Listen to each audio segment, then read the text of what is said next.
오늘은 시 한 편 읽어드리겠습니다. 프랑스 시인 중에서 프랑시스 퐁주라고 하는 시인이 있습니다. 사물시로 굉장히 유명한 분인데요. 저도 사물의 철학이라는 책을 냈는데 이분도 사물에 대한 관심을 가지고 있어요. 의자 하나만 가지고 한 10년 동안 의자에 대한 시만 쓴다든가 의자를 이렇게도 보고 저렇게도 보고 다양한 관점으로 이제 보는 쉬운 시를 쓰지만 촌철살인적인 관점, 표현 이런 걸로 굉장히 사랑을 받은 이제 프랑스 작가인데요. 이분이 쓴 재미있는 시 한 편 읽어드리려고 합니다. 임금들은 문짝에 손을 대지 않는다. 그들은 문짝을 미는 행복을 알지 못한다. 가만히 또는 거칠게 그 익숙한 판때기를 밀고 다시 되돌아 마주보면서 제자리에 섰나 확인하려고 문짝을 팔에 앉는 행복을. 문짝의 즐거움.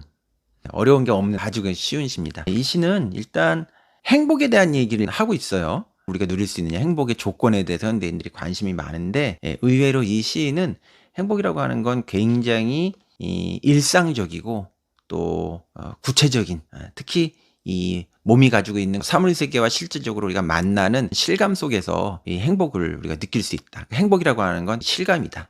근데 임금은 굉장히 멋있는 말, 추상적인 말, 대명분, 어떤 명령을 내리는 세계 속에 살고 있잖아요. 그러다가 보니까 이런 삶의 실질성, 실감을 갖지 못한다. 그래서 그가 누리는 것이 굉장히 많은 것처럼 보이지만 실제로 그 사람이 행복이 무엇인가에 대해서 생생하게 느낄 수 있을까?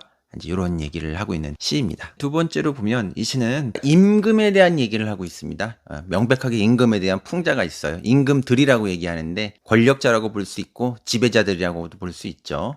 임금과 권력자, 지배자들의 특징이 뭐냐? 자기 손에 까딱도 하지 않고 살아간다. 자기 손을 까딱도 하지 않고 뭐 어떻게 해서 살아갈 수 있을까요? 이 사람들은 노예들의 노동, 누군가의 노동, 누군가의 도움에 의해 살아가는 사람들이에요. 지배와 권력의 관점에서 보게 되면 그가 우위에 있는 것 같지만 실질적으로 보게 되면 다른 사람의 노동, 다른 사람의 희생이 없으면 뭐 하나도 할 수 없는, 심지어는 문조차 열 수 없는 그런 사람이 되고 만다.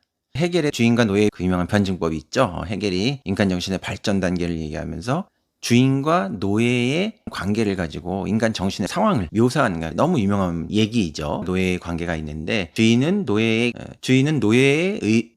노동에 의존 살고 노예는 주인이 제공하는 물질적인 재화 이런 것에 생존을 유지할, 표면적으로 보면 그들의 권력 관계가 주인이 위에 있는 것 같지만 아주 오랜 인생의 시간을 살다가 보게 되면 주인은 노예 없이는 아무것도 할 수가 없다. 세상과 실질적으로 그 사람은 만나본 적이 없는 사람이에요. 노예가 없으면 아무것도 할 수 없는 무능력한 존재가 되기 때문에 사실 생존 능력을 실제로는 가지고 있지 않은 사람이 된다.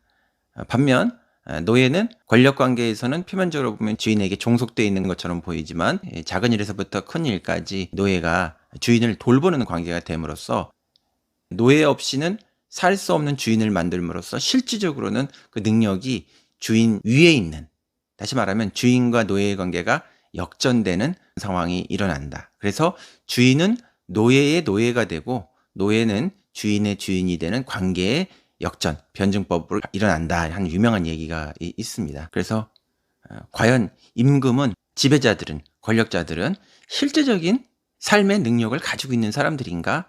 그런 이제 풍자를 하고 있는 시라고 볼 수 있겠습니다. 또 세 번째, 이런 걸 우리가 생각해 볼 수도 있어요. 문짝을 민다라고 얘기할 때 임금이 문짝을 미는 행복을 알지 못한다라고 하면서 문짝을 가만히 또는 거칠게 밀었다가 그 문짝이 다시 밀렸다가 되돌아오는 그 느낌, 그리고 문짝이 밀렸다가 되돌아올 때 문짝을 팔에 앉는 행복을 모른다고 이렇게 얘기를 하는데, 이 행복이라는 말을 우리는 경험이라는 말로 바꿔도 괜찮아요. 그러니까 우리가 문짝을 밀 때 어떤 경우에는 손이 문짝을 거칠게 밀 때도 있고 가만히 밀 때도 있죠. 어떨 때 거칠게 밀고 어떨 때는 가만히 미나요. 그 문을 열고 들어간 상황에 따라 가지고 다르게 손이 이렇게 움직여요. 가령 우리가 배가 고플 때 식당의 문을 여는 손은 굉장히 거칠잖아요. 그런데 그 방 안에 아기가 잠자고 있다. 아니면 수업 시간에 들어가야 되는데 늦었어. 그러면은 가만히 문을 열고 들어가죠. 내 손은 그 문 안에 가지고 있는 그 상황에 따라, 그 맥락에 따라 거칠게도 열고 가만히 열기도 해요. 이 문짝을 미는 이 경험은 그냥 단순한 경험이 아니고 우리 어떤 맥락, 상황에 대한 인지를 통해서 그 상황에 맞는 행위를 하는 것이거든요. 아도르노라고 하는 철학자가 있었는데 이분은 이거를 인간이 행하는 경험이라고 얘기했어요. 경험이라고 하는 건 우리가 어떤 행위를 할 때 목적을 달성할 때 모든 사람들이 도구를 사용할 때 똑같이 사용하는 것이 아니라 그 맥락에 맞는 상황에 맞는 방식으로 뭔가 그 감각이 조금씩 다르다라고 하는 거예요. 그래서 이 도구를 사용하는 감각이라고 하는 것은 결국 어떤 상황적 판단에 의거한 방식으로 우리 육체 감각이 도구하고 맞닿아 가지고 그런 식의 행위를 하게 되는데 경험에는 어떤 인지가 있는 거죠. 인지적인 어떤 감각 이런 것이 있는 거예요. 근데 이렇게 권력자, 지배자들은 실제로 사물 세계하고 만나는 경험을 하지 않고 누군가 대행해 주고 누군가의 노동에 기생해서 철저히 의지해서 살기 때문에 이런 경험 능력, 경험이 가지고 있는 인지력을 상실한다. 위치를 수행하기 위해서 그 자리에 앉아 있는 사람들이 이 권력자, 지배자의 행세를 하고 그런 착각을 하는 사람들이 있어요. 그런 사람들 중에 사회적으로 높은 자리에 앉아 있는지 모르지만 그 사람을 그 사회적 페르소나를 빼고서 그 사람의 직업이라든가 그 사람의 사회적 지위 같은 것을 빼고서 그 한 인간을 보게 되면 너무나 보잘것없고 하찮은 가소로워 형편없는 어떤 능력도 가지고 있지 못한 바보스러운 보이는 사람을 우리가 사람들을 보게 될 때가 있죠. 최근에 우리도 정치 상황에서 오랜 동안 높은 자리에 앉아가지고 관료직을 수행했지만 그 사람의 그 사회적인 위치, 그 직업적인 어떤 선만 빼놓고 보면 너무나 볼품없는 그런 인간들의 세계를 우리가 이제 보고 있는데 문짝의 즐거움이라는 시가 사실 그런 것들을 풍자하고 또 인간 경험이 실제적 힘을 갖는다라고 하는 것이 어떤 의미인가 하는 것들을 행복이라는 이름으로 바꿔서 생각해 보게 하는 그런 시라고 볼 수 있겠습니다.